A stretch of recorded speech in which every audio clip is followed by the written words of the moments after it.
Hello, my name is Stephen Cantelme, and today I will be giving my opinion and review on the book You Have the Right to Remain Innocent by James Duane. James Duane is now a law professor and a former criminal defense attorney. In his time in the criminal justice system, he observed a lot of things about injustices that law enforcement officers are allowed to get away with in our justice system today that he decided to write a book on.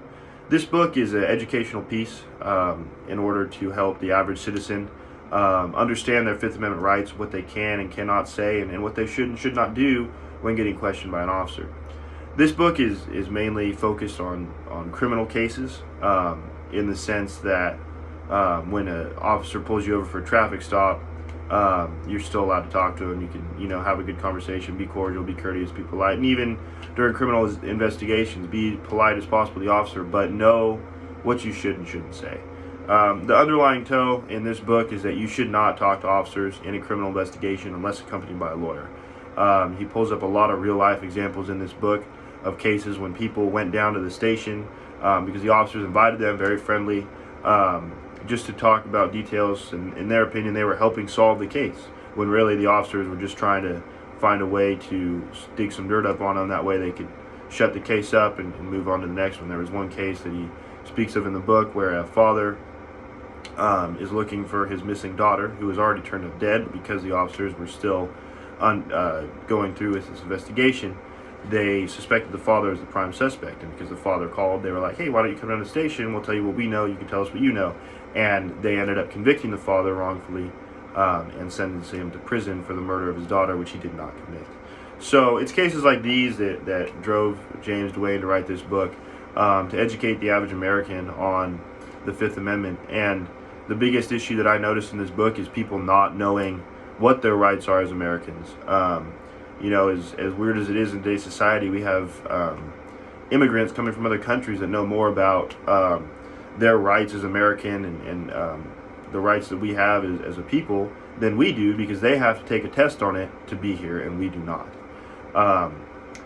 They have to know the Constitution, they have to know the Bill of Rights, and even knowing case law in some cases is really helpful to the average American. And it educates the jury as well. We have cases in this book where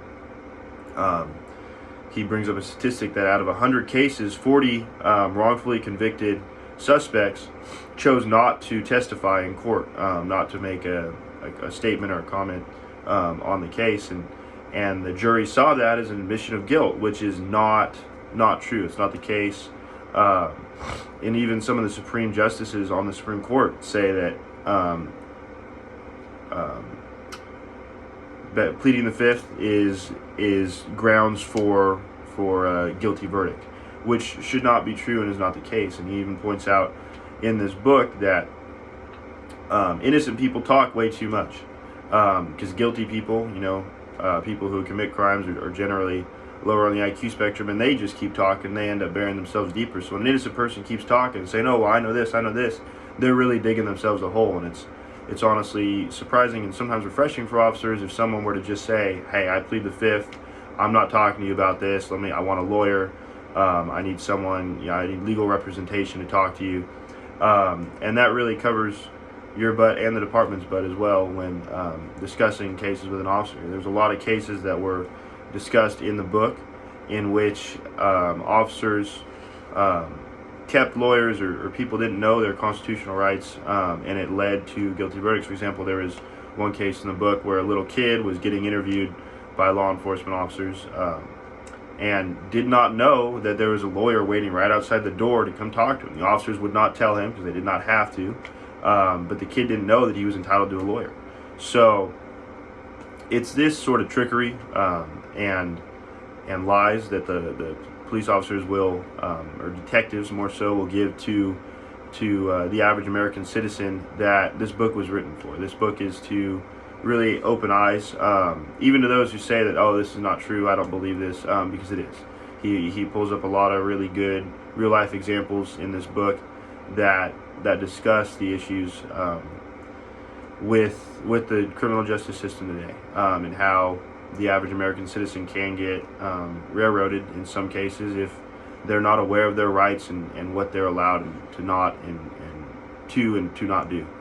Overall, I think this is a really good book. I think it's very informational. I think it's good for everyone to read. You know, starting into this book, I was very against this. I was like, oh, this is a load of crap. This guy doesn't know what he's talking about. He's just using opinionated evidence. But really, it's true. You see this a lot.